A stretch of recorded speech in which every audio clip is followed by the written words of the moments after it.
Masiqhetheke ngoku apha ekubongeni. Singena ke ngoku kule ndaba yopresenta ereyidweni because ke ndakutitshe ingqusho FM ngathi uphethe ezamakhaya siyilibele ngexesha besithetha ngezamakhaya. Wedlamini ndike ndingumuntu othi ndisihlelele wakungena ikholi sithi asikwazi ungekho. Ndafumana ikholi isuka kanye kumphathi wala radio station uMaxabu uNonkosi intombi yakwaNoponi isithi ine idea ndiyibona njani yayibeka le idea yayibeka le program yandinika 3 hours ngolozine kule 3 hours ngolozine ndiza kwenza inkqubo yezamakhaya ethi sakha amakhaya okwenene family bond. Yayisitsho le nkqubo yami ingena ngolosine ngo6 late iyophela ngo9 ebusuku siphethe lonto uyayazi ke pha kuthe enkonzweni lento kuthiwa yi-family life okanye umcimbi wamakhaya awuvele ugxogwe nje zezinye zeprogram ezizilelwayo nekukhethwa ngeliso eli very selective izizwe ezoprogramu ngoba ifuna umuntu ukuthi kanti yena nyani unekhaya. Yes. So watsho lo mntana xa ethetha wathi one thing that I loved ngoba mhlawumbe ndiyinika wona le nkqubo I've been following i-live life yakho. Even usangu usemdyolweni ubungengotshona apha nantsika une-long term relationship. Yes, ndingumuntu onjalo Dlamini ndingatshati. I'm one of those people abahlala kwi-relationship kude ukuchithwa ngabantu nitshadile. Bendingaba abantu ukuthi wancoba sefanele nibe ndisemkhulu. So wathi lo mntana ndikunika le program because I follow your life. Ndabona into yoba uyindoda ekwaziyo ukuhlala kwezothanda.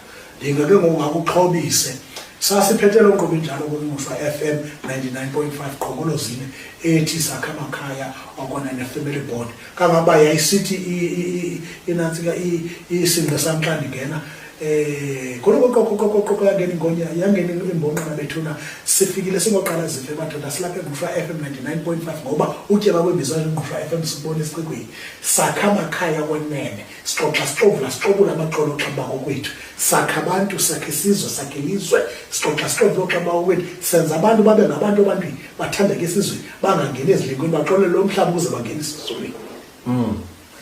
All right. Phinde kubekho into kuthiwa yi-motivational speaking.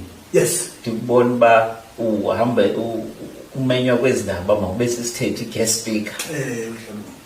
Iqale njani yona? Laa mthi ndaye ndamane ndikrwaqwa ngabantu abanjengawe abangenamona athi umntu ufondini make this thing a business. Kwafuneka ndibe negama elithi ndine-Afra JJ Entertainment enemoto ethi ukujabulisa abantu ngumsebenzi wami, my gift from God.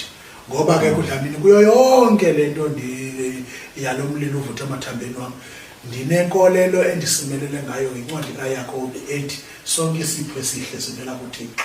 Yes. So ndihlala ndinalo nto ethi there is fire in my bone endiyinikwa nguThixo. So kwakho abantu abancebisa aba yenza ibhizinesi ne. So kulo mthi we-Afra JJ Entertainment kuvela ke amasele imbongi ipha umshumayeli nothi lo waseSabatha kodwa lo mshumayeli othi xana ngaba kusithiwa kwaweni hayi sithe xa siyo report ecaweni yethu yalapha ekhaya yathi akazungcwathwa lithela khaya Dlamini unasincede ndithi zani sizaba umngcwabo welokishi wonke umuntu okhonza yapha makeze apho singcwabele ukuthi uyabo ibe ngabo ke sincokolayo into yoba bakundibulela ngantoni na emveni kwangoko uyabo xa kukho amatheko nakumlozi ubuya e-UCT uphethe i-honors ne-masters i-doctorate ne-PhD ndiyabekwa pha kuthiwe Dlamini khawuxhobise nankumntu naba bahleli apha beve into yoba uhambo xa uphethe isidangoso nje lihanjwa njani zinto nezilindeleyo ezingalindeleyo ingelapha i-guest speaker ne-motivation. Xa ikutshatwa xa kubuya amakhwenkwe entabeni xa kusithiwa yi-birthday ne-anniversary iyama lakwekwe pha uto ekwa phambi kwayo lamboko ishiye kutshe isichithi umvundo ohleli phansi sithi madoda ningazinqandi nje ezinye isithethe zilandelayo zime uthi ezinikweyo umbongo uziveze manje sithi njengoba bemane sithi kuba uDlamini iye bangathi siphindilweni ngoba andifuna uxoka lukhono lathuko there is fire in my bone ayikho into endenza kangangoba ndidla ngokuthi andikhwele eqongeni ndingathandazanga ndithi kanti ready Dlamini ndoyike ntatazele wena ungabaleka xa unolalo yikuva lo luthi ngo ndigaqa ngamadolo ndilinde sasithethi sithethayo xa sike lifike olavalo ndithi ke ngoku there is fire in my bone